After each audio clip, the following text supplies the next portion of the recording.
estamos al aire De Palabra en Palabra. Muy buenas tardes tengan todos ustedes en estos días de un marzo caluroso.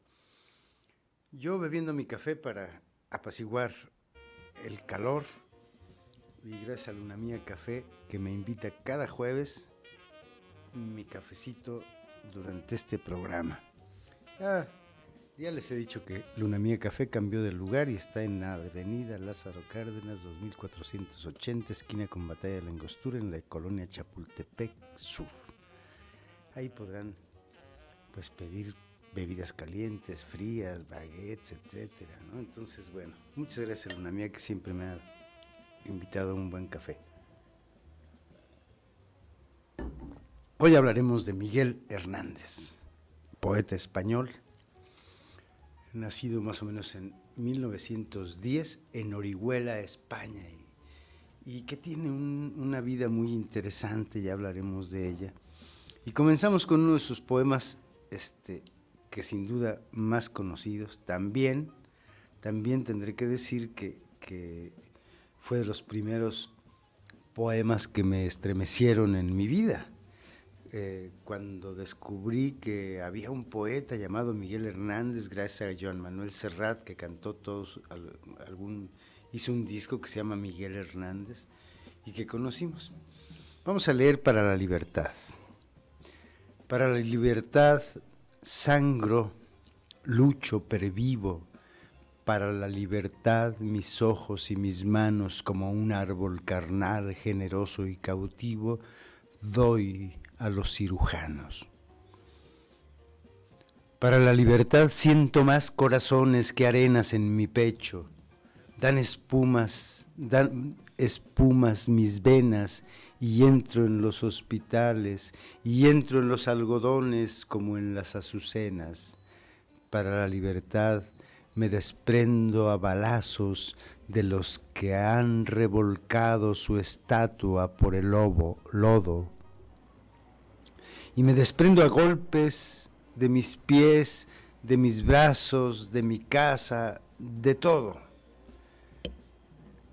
Porque donde unas cuencas vacías amanezcan, ella pondrá 2 piedras de futura mirada y hará de nuevos brazos y nuevas piernas crezcan en la carne talada, y hará que nuevos brazos y nuevas piernas crezcan en la carne talada.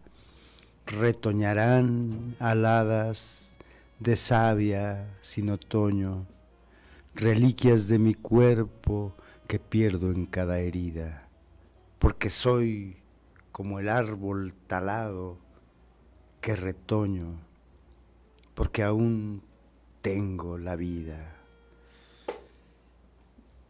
Miguel Hernández, que nació en Orihuela el 30 de octubre de 1910, fue, bueno, obviamente, un gran poeta, sin duda. Escribió teatro, fue dramaturgo y bueno, tuvo una relevancia muy grande en el siglo XX. Se le ha encuadrado en 2 generaciones, la generación del 36 y la generación del 27. Creo también lo asocian a la escuela de Vallecas, otro movimiento literario, ¿no? Era digamos que hay 2 generaciones o 3 generaciones que se peleaban por Miguel Hernández, ¿no? Entonces, él fue hijo de Miguel Hernández Sánchez y Concepción Gilabert. Fue el segundo varón de su familia, ¿no? Que se dedicaba a la cría de ganado. Por eso sabemos que era Miguel Hernández, era pastor, era un pastorcito de niño, ¿no? Aquí hay su papá fue un buen padre. A veces es muy, muy importante los buenos padres, que les den menos, que les den menos oscuridades a los hijos, ¿no? Es decir, aunque también rechazó una beca para que Miguel Hernández estudiara.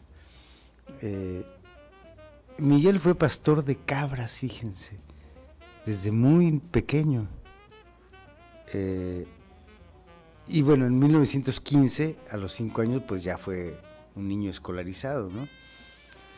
En una escuela que se llamaba Nuestra Señora de Montserrat.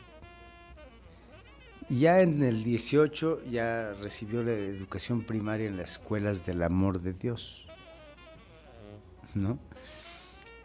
En el 23 tendría 13 años, en el 23 fue a estudiar al bachillerato en el colegio de Santo Domingo de Orihuela, ahí, que era regentado por jesuitas. Ahí es donde su padre rechaza una beca para que él siga estudiando. Era muy brillante. Digo, mientras cuidaba el rebaño hay que ver qué interesantes momentos para Miguel Hernández, que comenzaba a leer y literatura, ¿no? Leía a San Juan de la Cruz, nada menos, ¿no? Y empezaba a escribir sus primeros versos, ¿no? Si sus primeros versos fueron gracias al pastoreo, digo, no gracias al pastoreo, sino gracias al poeta, por supuesto, pero el pastoreo le dio esa oportunidad de escribir y concentrarse en las lecturas de San Juan de la Cruz, ¿no? De Paul Verlaine, leyó a Paul Verlaine. No era poca cosa, un pastorcito leyendo a Paul Verlaine. Bueno, después vamos a hablar más adelante vamos a hablar de los amigos que lo apoyaban y lo querían mucho porque era poeta, ¿no? Porque escribía versos, ¿no? Se hizo muy amigo de un sacerdote, Luis Almarcha. Esa amistad le dio mucha motivación y le puso a la mano libros, obviamente de San Juan de la Cruz otra vez, ¿no? En fin, en esa etapa ya más grande, es decir, en esa misma etapa del pastoreo, leyó a Virgilio y, bueno, imaginen, un joven en el campo acostado, cuidando las cabras, leyendo a Virgilio, una cosa. Luego hacían unas reuniones con sus amigos, ¿no? Y Carlos Fenol, déjenme ver quién más, Manuel Molina, José Martín Gutiérrez, que fue abogado después y ensayista, adoptaría el seudónimo de Ramón Sige, a quien hay que recordar que Hernández le dedica una de los mejores poemas elegíacos de habla española, ¿no? Ramón Sige, a quien tanto quería, ¿no? Bueno, tuvo amigos, y ahí leyó a Cervantes, leyó todo el Siglo de Oro, ¿no? Leía mucho a Lope de Vega, a Cervantes, a Góngora, Calderón de la Barca. Es decir, fue un lector extraordinario. Yo siempre he pensado que los lectores que suelen leer por lo regular, son hombres de un conocimiento más amplio. ¿Para qué sirve el conocimiento más amplio? Vaya usted a saber. Pero el conocimiento amplio sirve como no se imaginan. Voy a seguir tomando café en la pausa y regresamos.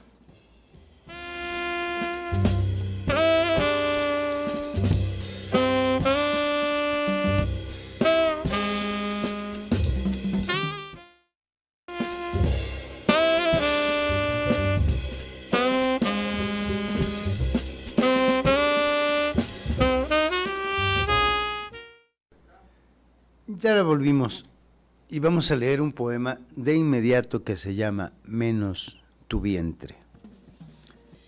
Menos tu vientre, todo es confuso.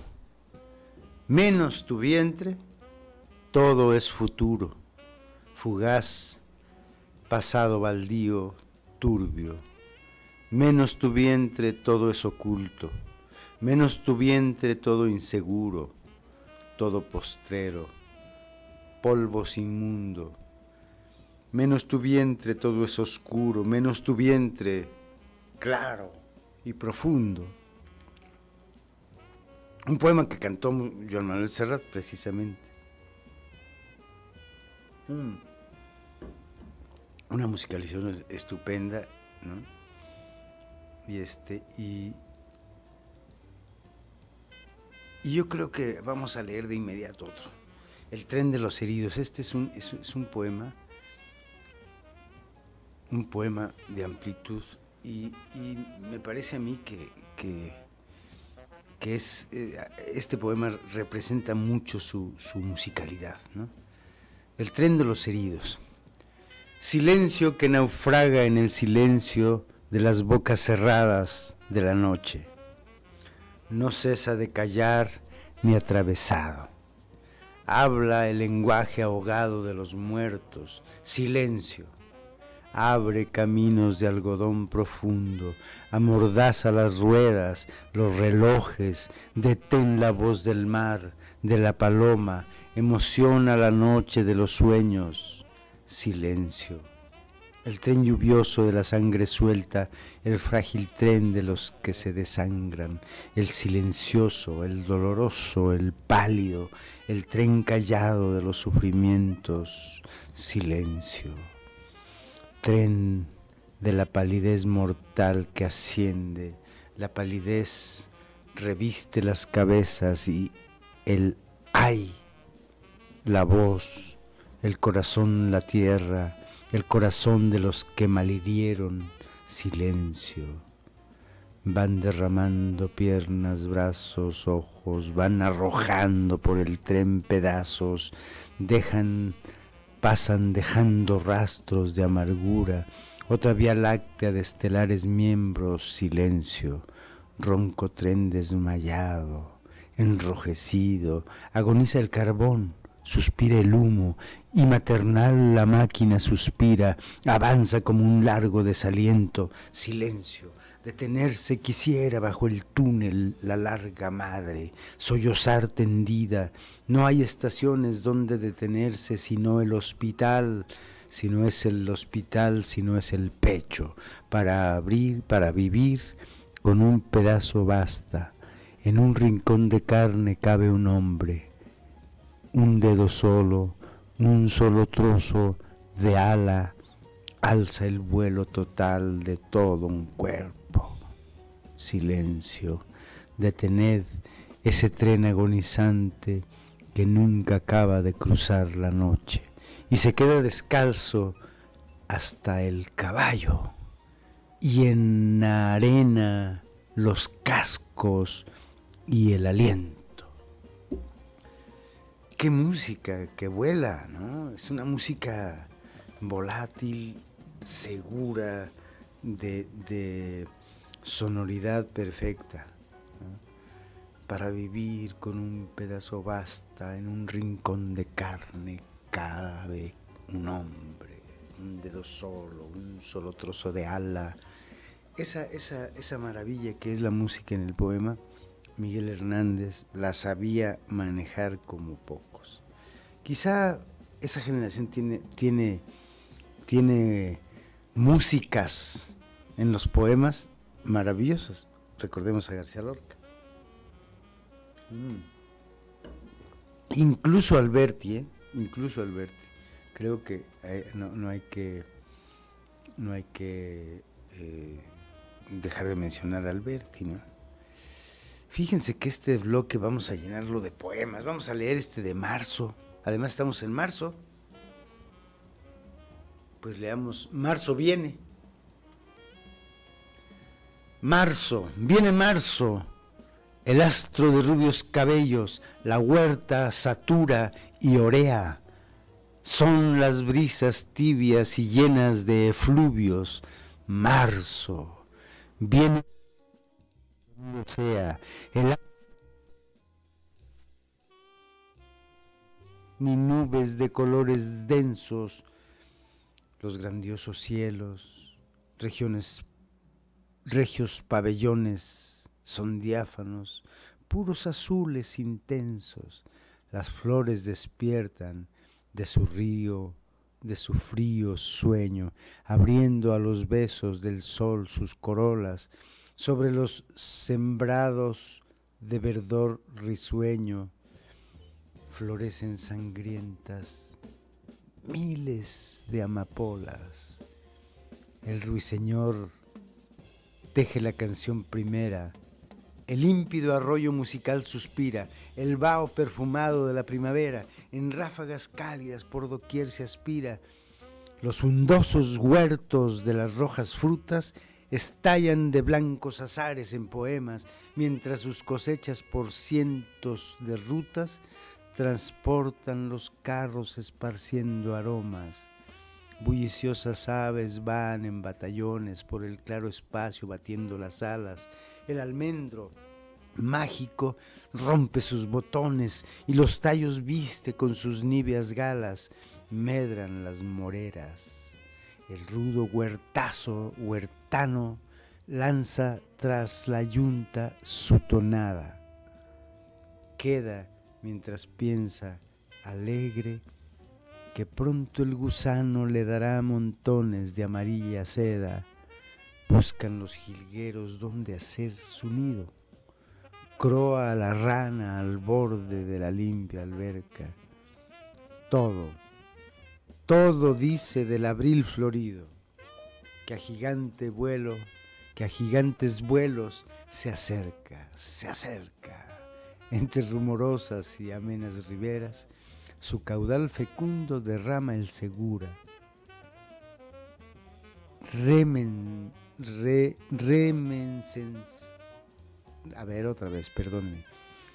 Remecense de mecer, gráciles las altas palmeras.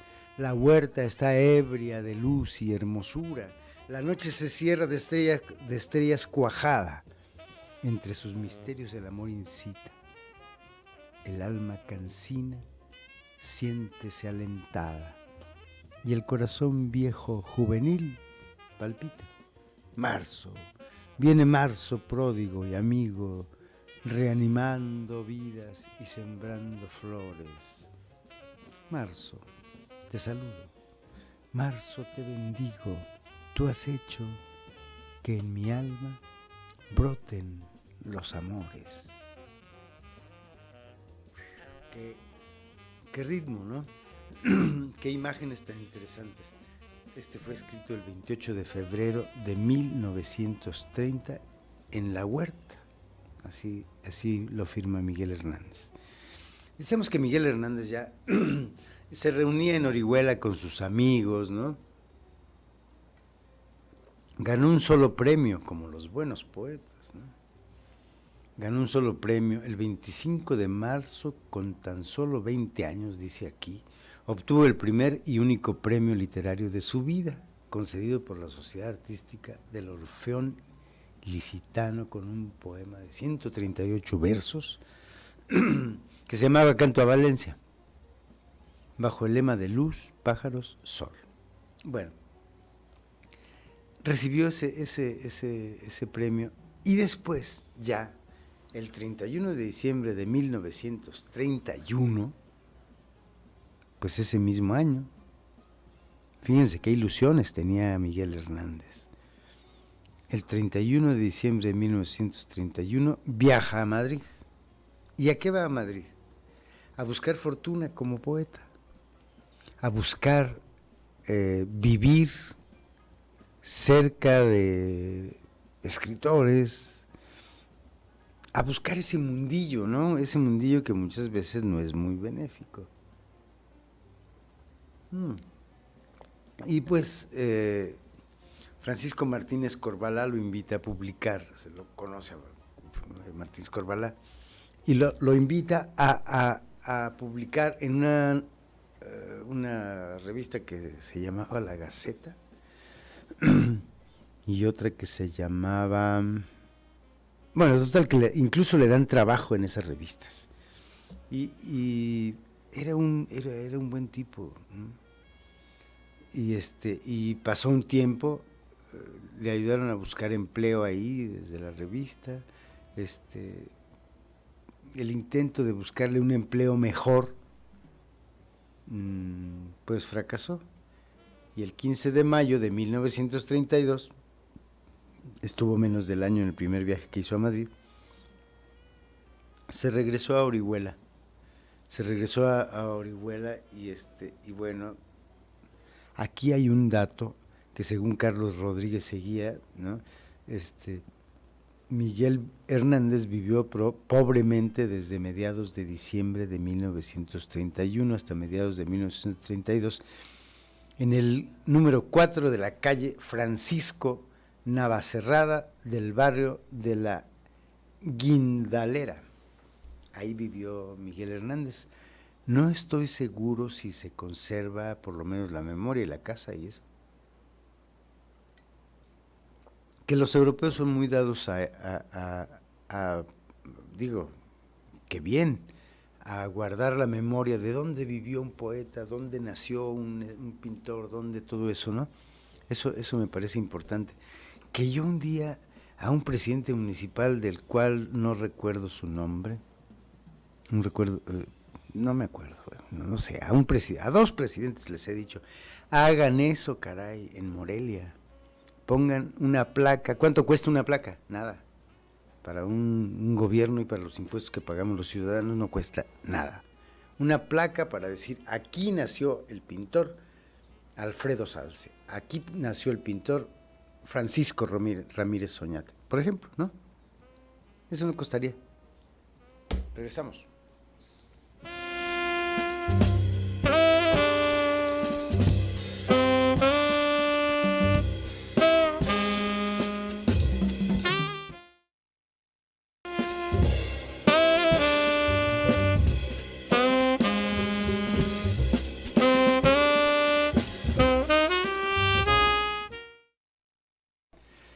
Ya estamos de regreso. Bueno, fíjense que últimamente me han dicho que estoy muy enojón.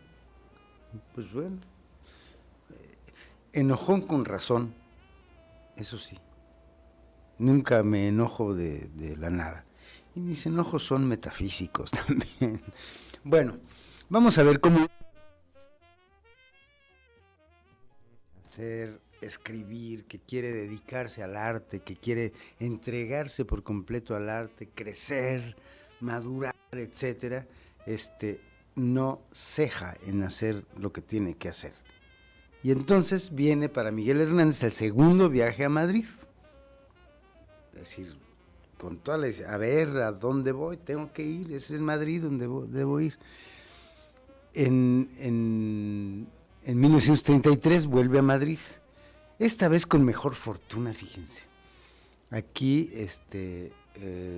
fue invitado a hacer una lectura de su obra a la Universidad de Cartagena y en el Ateneo de Alicante el 29 de abril de 1933. Marchó a Madrid después de esta invitación, que además debió haberlo motivado mucho. Marchó a Madrid por segunda vez para buscar trabajo, para buscar la vida, para buscar la poesía, ir a perseguir a esa loba, ¿no? Pues tuvo mejor suerte porque fue nombrado colaborador de las misiones pedagógicas, ¿no? Y después fue secretario y redactor de la enciclopedia Los Toros, muy, muy curioso. Colaboró además en la revista de Occidente, salió su el rayo que no cesa, ¿no? Y que todos los versos son de amor ahí en ese poemario. En 33 ya dije que se había publicado Perito en Lunas. Después viene El rayo que no cesa, que son poemas de amor, salvo un poema, creo que ahí viene la elegía para Ramón Sige. Se hizo amigo de Vicente Alexandre. Incluso le dedica algún poema a Vicente Alexandre. En diciembre de 1935 murió su fraternal amigo de toda la vida, Ramón Sige, y Miguel Hernández le dedica su extraordinaria elegía. Ya más adelante hablaremos de la guerra civil, que ahí viene un poco la tragedia de Miguel Hernández, la tragedia de un poeta, ¿no? Conoce a Josefina, su esposa, que además ella tenía una actividad cercana a la intelectualidad, ¿no? Entonces tiene un hijo que le dedicó un poema que se llama Hijo de la Luz y de la Sombra, que los recogió en los cancioneros, en el Cancionero y Romancero de Ausencia, se llama el libro. Fue a Rusia, viajó a Rusia, se hizo socialista, de izquierda, esos fuertes, ¿no? Y bueno, tuvo un hijo, Manuel Miguel. No, hay otro, ¿dónde anoté esto? Nació su segundo hijo, Manuel Miguel, a quien le dedica las famosas nanás de las cebollas. Una nana es una canción de cuna. Y entonces él escribe, para los españoles, una nana es una canción de cuna. Entonces él escribe Nanas de las cebollas. En verdad, muere su primer hijo que se llamaba Manuel Ramón. Fíjense qué curioso. En 37, después que murió su mejor amigo, Ramón Sige, y le pone Manuel Ramón, y al segundo hijo ya después, que ese sí vivió, incluso se sabe de él, habría que investigarle qué hizo, ¿no? Manuel Miguel, a quien dedicó Nanas de las cebollas. No sé si hubiera alguien aquí, le preguntaría qué leo primero, la elegía o Nanas de las cebollas. Nanas de las cebollas. Vamos a leer Nanas de las cebollas, que también lo musicó Serrat muy bien musicalizado y muy bien cantado. La cebolla es escarcha, cerrada y pobre, escarcha de tus días y de mis noches, hambre y cebolla, hielo negro y escarcha, grande y redonda, en la cuna de cebolla se amamantaba, pero tu sangre escarchada de azúcar, cebolla y hambre. Una mujer morena resuelta en luna se derrama hilo a hilo sobre la cuma. Ríete, niño, que te traigo la luna cuando es preciso. Alondra de mi casa, ríete mucho. Es tu risa en los ojos la luz del mundo. Ríete tanto que en el alma, al oírte, bata despacio. Tu risa me hace libre, me pone alas. Soledades me quita, cárcel me arranca. Este poema lo escribió en la cárcel. Boca que vuela, corazón que en tus labios relampaguea. Es tu risa la espada más victoriosa, vencedor de las flores y las alondras, rival del sol.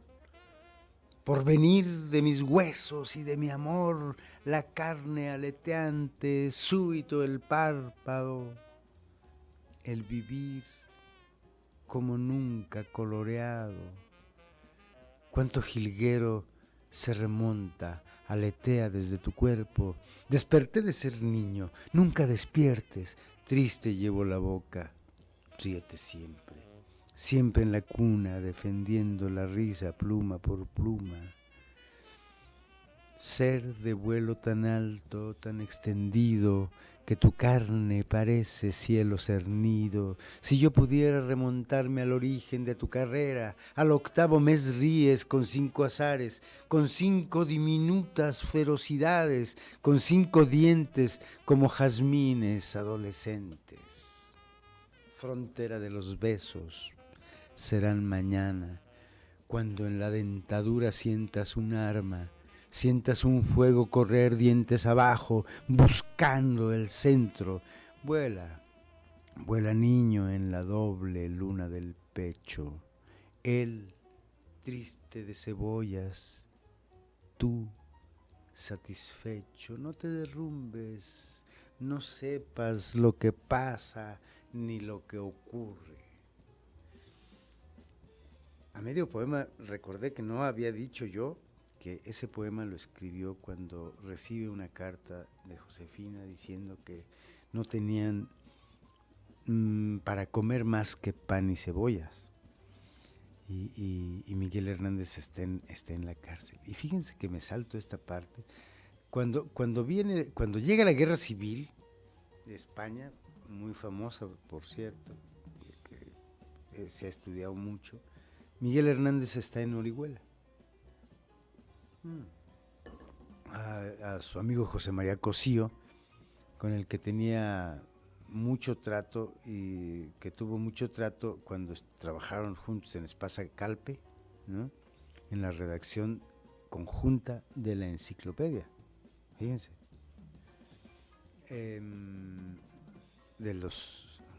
La parte de los toros, ¿no? Ya lo había dicho. Y bueno, es asesinado el padre de su novia, Josefina, ¿no? En Elda, por ser guardia civil. Es una enorme desgracia por equivocación, dice, ¿no? Dejar a su mujer, es decir, su suegro, dejar a su suegra con los hijos, recibe una carta, en fin, hay cosas muy tristes ya en este momento, porque en verano de 1936 se afilió al Partido Comunista de España y desde comienzos del 37 es comisario político militar, hace política, ¿no? En Poemas de Amor y Guerra me parece que hay poemas muy, muy interesantes. Es después que va a la URSS y bueno, la guerra civil fue para él un momento duro en el amor, en la vida, en la realidad suya, ¿no? Y bueno, yo creo que es importante que alcance a leer este poema. ¿Alcanzo a leer un poema, Paquito? 2 minutos. Yo creo que sí. A ver, no es eso. Sí, claro. Elegía. En Orihuela, su pueblo y el mío se han muerto como del rayo Ramón Sijé, con quien tanto quería. Yo quiero ser llorando un hortelano de la tierra que ocupas y estercolas, compañero del alma tan temprano, alimentando lluvias, caracolas y órganos, mi dolor sin instrumentos, a las desalentadas amapolas daré tu corazón por alimento, tanto dolor se agrupa en mi costado, que por doler me duele hasta el aliento, un manotazo duro, un golpe helado, un hachazo invisible y homicida, un empujón brutal te ha derribado. No hay extensión más grande que mi herida, lloro mi desventura y sus conjuntos y siento más tu muerte que mi vida, ando sobre rastrojos de difuntos y sin calor de nadie voy y sin consuelo voy de mi corazón a mis asuntos. Temprano levantó la muerte el vuelo, temprano madrugó la madrugada, temprano estás rodando por el suelo. No perdono a la muerte enamorada, no perdono la vida desatenta, no perdono a la tierra ni a la nada. En mis manos levanto una tormenta de piedras, rayos y hachas estridentes, sedienta de catástrofes y hambrientas. Quiero escarbar la tierra con los dientes, quiero apartar la tierra parte a parte, adentelladas secas y calientes. Quiero minar la tierra hasta encontrarte y besarte la noble calavera y desamordazarte y regresarte. Volverás a mi cuerpo, a mi huerto y a mi higuera. Por los altos andamios de las flores, pajareará tu alma colmenera de angelicales ceras y labores. Volverás al arrullo de las rejas de los enamorados labradores. Alegrarás la sombra de mis cejas y tu sangre se irán a cada lado, disputando tu novia y las abejas. Tu corazón, ya terciopelo ajado, llama a un campo de almendras espumosas, mi avariciosa voz de enamorado, a las aladas almas de las rosas, del almendro, de nácar te requiero, que tenemos que hablar de tantas, de muchas cosas, compañero del alma, compañero. Vamos a un corte, Paquito. Regresamos y hablamos de este poema.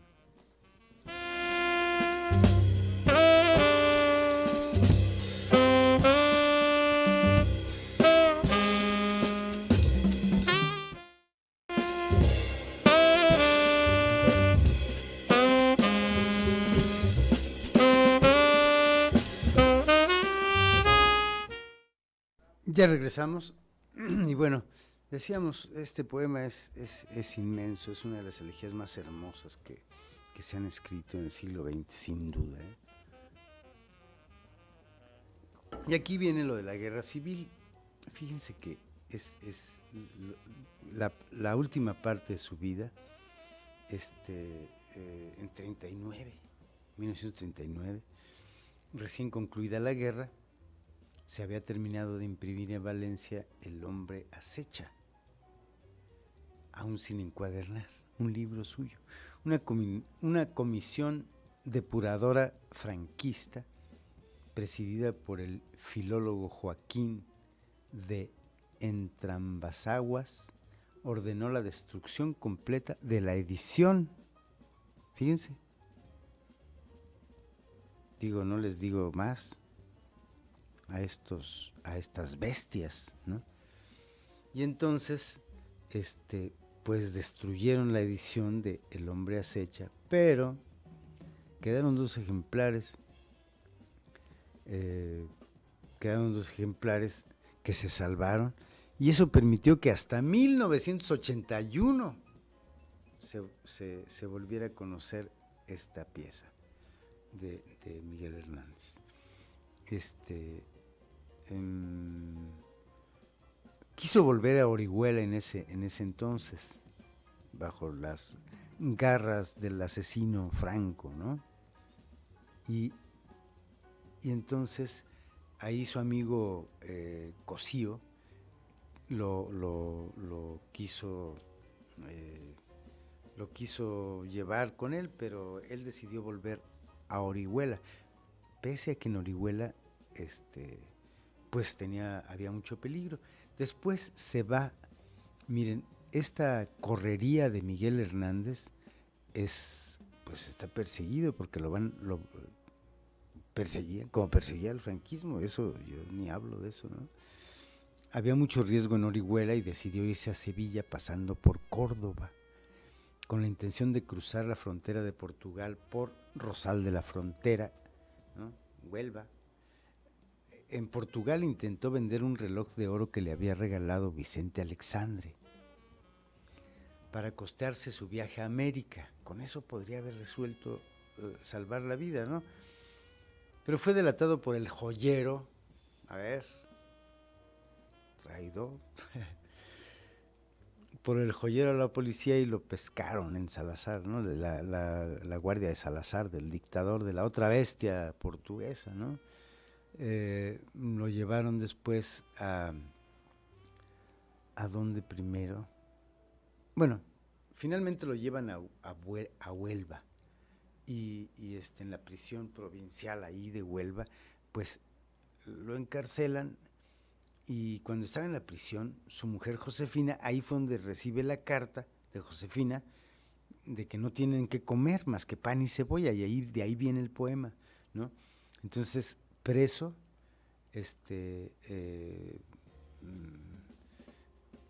Fue sacado de la cárcel por falangistas y gente de orden, llamada así, que lo golpearon brutalmente para que confesara que había matado a José Antonio Primo de Rivera, líder de Falange. Miguel Hernández no era ningún asesino, ¿no? No era un asesino y lo quisieron hacer confesar, lo golpearon, no confesó, ¿no? Y después, desde la cárcel de Huelva, lo trasladaron a Sevilla y finalmente al penal de Torrijos en Madrid, a Sevilla, y luego a Madrid, a la cárcel. Hoy calle del Conde de Peñalver, de donde gracias a las gestiones que realizó Pablo Neruda ante el cardenal, salió en libertad inesperadamente sin ser procesado en septiembre de 1939, ¿no? Y obviamente influyeron también gentes como su amigo Cosío, ¿no? En fin, viene aquí la parte pues triste, ¿no?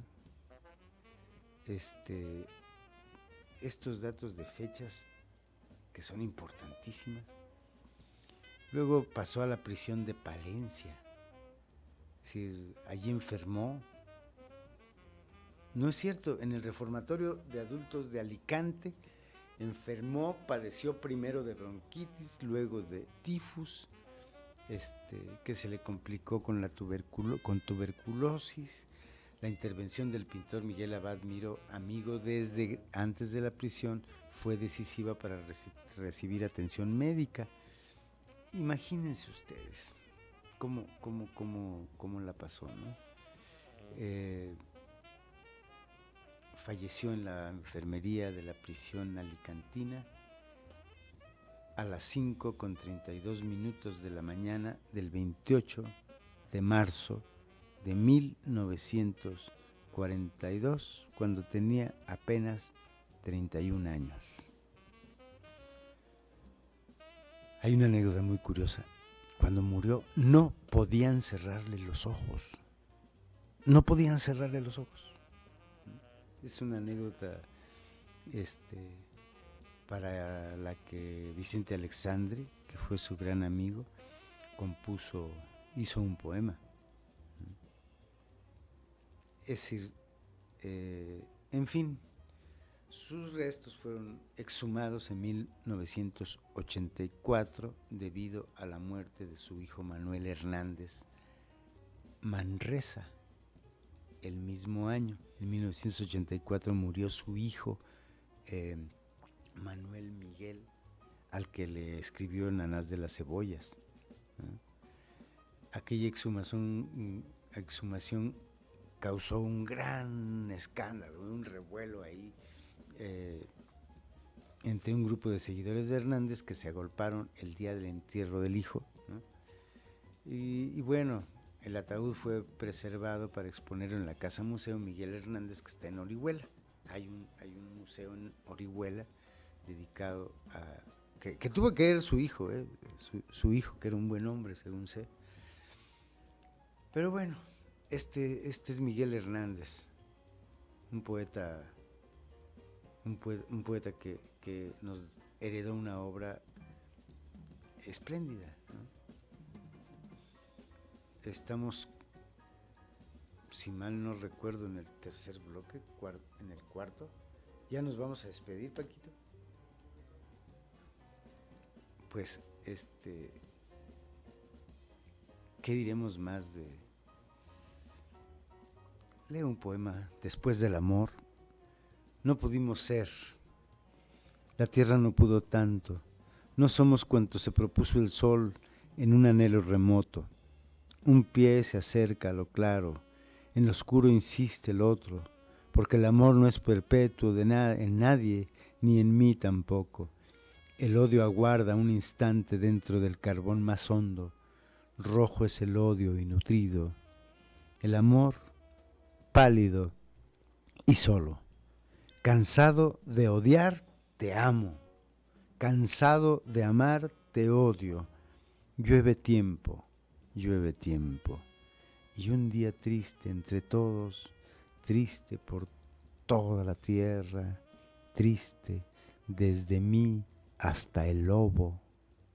Piedras, hombres como piedras, duros y plenos en encono chocan en el aire donde chocan las piedras de pronto. Soledades que hoy rechazan y ayer juntaban rostros, soledades que en el beso guardan el rugido sordo, soledades para siempre, soledades sin apoyo, cuerpos como un mar voraz, entrechocado, furioso, solitariamente atados por el amor, por el odio, por las venas, surgen hombres, cruzan ciudades, torvos, en el corazón arraiga solitariamente sea todo. Huellas sin compañía quedan como en el agua en el fondo, solo una voz a lo lejos, siempre a lo lejos la oigo, acompaña y hace ir igual que el cuello a los hombros, solo una voz me arrebata este armazón espinoso de vello retrocedido y erizado que me pongo. Los secos vientos no pueden secar los mares jugosos y el corazón permanece fresco en su cárcel de agosto porque esa voz es el arma más tierna de los arroyos. Miguel, me acuerdo de ti después del sol y del polvo, antes de la misma luna, tumba de un sueño amoroso. Amor, aleja mi ser de sus primeros escombros y edifícame, y edificándome, dicta una verdad como un soplo. Después del amor, la tierra. Después de la tierra, todo. ¡Qué poema tan lúcido! Nos despedimos. Ya nos vamos con un poema pequeñito. Un poema pequeñito que además es uno de mis poemas favoritos. Muchas gracias que nos han sintonizado, que nos han escuchado. Gracias, Paco, que hoy estuvo Paco, mi productor estrella. Muchas gracias. Me despido con la canción última. Pintada, no vacía, pintada está mi casa del color de las grandes pasiones y desgracias. Regresará del llanto a donde fue llevada en su desierta mesa, en su ruidosa cama. Florecerán los besos sobre las almohadas y en torno de los cuerpos se elevará la sábana su intensa enredadera, nocturna, perfumada. El odio se amortigua detrás de la ventana. Será la garra suave. Dejadme la esperanza. Recuerden, amigos, que con la esperanza que nos dejen, así podría venir la garra suave, estaremos salvados. Yo soy Neftalí Coria. Hasta la próxima.